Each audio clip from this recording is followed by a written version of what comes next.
Hey guys, so today I wanted to answer some questions that I was sent in from you guys. If you'd like to be included in these videos, definitely go ahead and make sure to follow me on Instagram and Twitter. The name is just Megan Parken, and maybe you will be featured in my next video. I really love answering y'all's questions. I feel like I do have some good advice on some things. Now, I do not know everything, but my favorite thing is to kind of open these questions up and have my channel be a place where girls can come and feel safe and they can feel comfortable, and you can also have people give you feedback in the comments. I love reading the comments, especially the ones that are really thoughtful and helpful and just other people sharing their own experiences with any of the topics that I bring up. I think it's really amazing to just kind of see that community of girls that we have created. So I'm going to go ahead and jump right in. The first question comes from Anna, and she says, how do I make my ex-boyfriend jealous and want me back? Now, this question, I have two answers for it. I will give you the short answer first, and then I will give you the correct answer second. So the first answer would be just be the best version of yourself, and that can be really simple, and it also is really amazing because what it's going to do is not only is it going to most likely have your ex become interested in you once again, it's also probably going to get you over your ex, and it's also probably going to create new interest from other guys. So whether that be, start to work out, really focus on your health and your fitness and your life, start to go out with your friends at more, start to immerse yourself in work or in school or whatever you're pursuing at the time, and to just ultimately be genuinely happy. And like I said, when you do this, this will attract not only your ex back into your life, but it also will attract new people into your life and people that may be even better suited for you. And I think ultimately it also will help you kind of get over that ex, because you'll realize that you can be happy without him and you can be thriving and living a very successful life while not being in that relationship. Now, the second answer of this, which is kind of the right answer, is I don't think it's ever needed to make someone jealous. And I used to think this definitely when I was younger, and I have to say it does work. Jealousy does work on people. I do think a small amount of jealousy in a relationship is healthy because it shows that you care and it shows that you are affected. But I've realized that as I've gotten older, now, not only have I matured, but guys also mature as well. And I was talking to a guy recently about this actually, and I was telling him, when I tell you how I feel and I tell you how much I like you and how much I appreciate you, does that make you, want to run away? Does that make you want to pull back? I've seen that guys, once they start to kind of hear that kind of stuff, sometimes they don't like it because it's no longer a game or a chase for them. And he's like, no, I'm not 15 anymore. I've grown out of that. Now what I really value is a true, deep, meaningful connection with someone, and someone that is honest enough with themselves and with me and about their feelings. And that was really reassuring for me to hear, because I totally agree to that. And I think the whole jealousy tactic only works on more immature people, and also maybe on people that you ultimately don't want in your life. So I knew that was kind of a long answer and you kind of got two in one, but just focus on yourself, and being the best version of you, even as cheesy as it sounds, really will not only make you feel better and empowered and just much more strong being on your own, but it also will attract better people into your life as well, and your ex will probably come back. They kind of always do. Kendra says, do you have any thoughts on your hair? Do you have any desires to change it soon?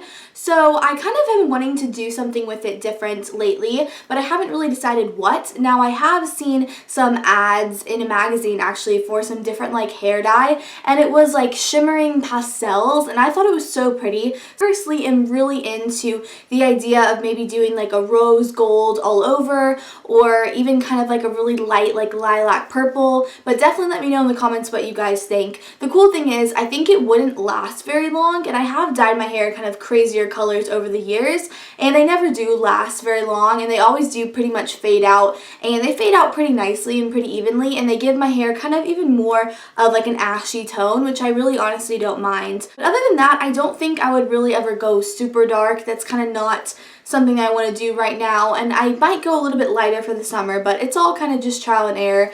And let me know what you guys think of the colored hair. I do think it's pretty daring, but I think it was a really nice kind of pastel and kind of more in those shimmering colors. It could be really pretty. Kate says, what are your thoughts on your nails? So I did want to talk about them. I'm going on 3 weeks with them now, and I did mention that I got fake nails and stuff, and I really, really like them. I did mention I have actually never had them before, so I was a little skeptical comfortable. I always had heard people say, you know, they break off or, you know, they're really damaging and stuff and they're just hard to keep up. And honestly, I haven't gotten them taken off, so I haven't seen the kind of whole damage side yet. But I do have to say, they haven't grown out very much, honestly, and they still look really, really nice. All the polish is on, they're all still on, didn't lose any of them, they didn't chip or anything. And for me, my nails have been something I've always struggled with. For some reason, I just have this nervous habit and I will like pick my nail polish, and my nails also tend to break off a lot and they're always like not all the same length and they just never look great. And it was always something I was very like kind of self-conscious about, and I would literally have to repaint my nails, like I'm not even kidding, like probably every 2 days, because just by the end of the day, they would just look terrible. And to begin with, I wasn't that great at painting my nails anyways. I just didn't enjoy it either, and it was more of a hassle and something that I felt like I always had to do because they just never looked good. So I have to say I'm pretty impressed by them. Elaine says, favorite swimsuits for spring break. How do you get swimsuits to make your boobs look good? So I'm still going to do a video all about my favorite bras, how I make sure everything looks nice. But as far as swimsuits, I do have a few different pictures up on Instagram, and I often get questions, oh, did you get a boob job? Like, why your boobs look good? Why they look big? Blah, blah. And like the bras, I think there are certain swimsuits that are definitely more flattering to girls that have a larger chest and ones that are less flattering. Personally, I kind of stay away from like bandeaus and a lot of triangle tops. I do like tops that have a bit of underwire or straps that you can adjust. I think that's a huge thing. If you can tie the straps, you know, as tight as you need them or as loose as you need them, I think that makes all the difference in a swimsuit. So any swimsuit that doesn't have adjustable straps is pretty much a no-go for me, because I really like to nicely adjust them and make sure, you know, everything's nicely situated and stuff, and I think it makes a huge difference in the way that a swimsuit fits and looks on your body. As far as like different brands I really like, I do really like Victoria's Secret, although, you know, that can get kind of, I don't know, a lot of people tend to wear their suits, so if you are going on spring break or somewhere with a bunch of friends, you might run into the problem of having the same swimsuit, which isn't a huge deal, but I notice some girls, like, you know, you want to look different and stand out. I also really love Venus.com. They have amazing options, and their swimsuits are also kind of built in like a cup size, so you can really find ones that are great and that will fit you really well, and they're very comfortable, they stay on, they feel like they're on, but they also have a lot of really sexy, cool options, and then a lot of different patterns and stuff. But I actually have not bought any new swimsuits yet for spring break, so I'll definitely be doing that soon, and I might do like a try on haul and show you the ones that I pick up, and I'll probably have more tips and stuff in there in that video coming up very soon. Jennifer says, do you have any new fashion obsessions or recent purchases? I have been better with spending money, honestly, and I used to kind of spend money like a crazy person. I would just buy a bunch of stuff whenever I kind of felt in the mood for it, which was often, to be honest.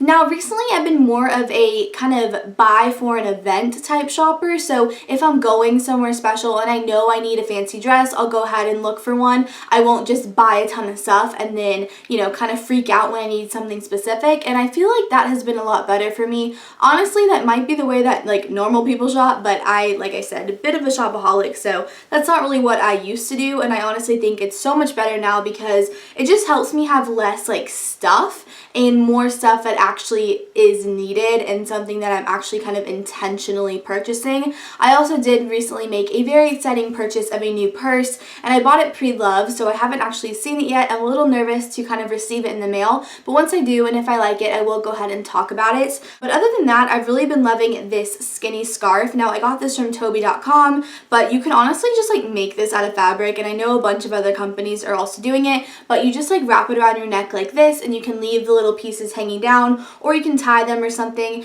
And I wore this in a recent video and it did kind of blend into my shirt, but in person I think it looks really nice, and it's something different from the choker but still gives you that same effect. And I've seen a lot of tops actually are kind of coming out with like this type of look around your neck, but if you have a skinny scarf you can just pair it with pretty much anything, and I've really been into it. And like I said, I would probably, you know, wear it with like a lighter colored shirt just so you can see it, but it's definitely been something that I've been loving lately. And you can also honestly like turn this into a headband like super easily, just go like that. And the last question I'm going to answer for today comes from Rachel, and she says, how difficult was it to get all of that glitter off of you on your Instagram picture? Now, I get a lot of questions about this, honestly. People are like always commenting and asking me, and a lot of people said, oh my gosh, like you must have found glitter for like, you know, months afterwards, and it must have been so hard to get that off. And honestly, number one, I think the whole glitter look, if you are going to like a music festival or like a rave or something like that where you want to do that, it's honestly so cool, and it looks even cooler in person. Pictures don't really even do it justice, but it's so sparkly and insane, and I honestly think it looks really pretty. But that picture, it did not take that long to get that off, which is probably hard to believe for a lot of you because that was a ton of glitter. It did make a huge mess. I was like standing on like this like sheet thing, so when I was done, we like kind of rolled up the sheet and all the glitter was in it. But to get it off, I took a bath and I got it all off, and then I did find a little bit of like glitter around my hairline. That was kind of where it was more difficult to get it off. But what I did was I took a piece of tape and I just like went like this, and I was able to like pull up the tiny specks of glitter off of like my scalp area. And other than that, that was pretty much it. So it really wasn't that hard, and I think it was worth it for how cool it looked. But those are all the questions I'm going to answer for today. I love you guys so much. Thank you so much for watching my video, and I'll see you later. Bye!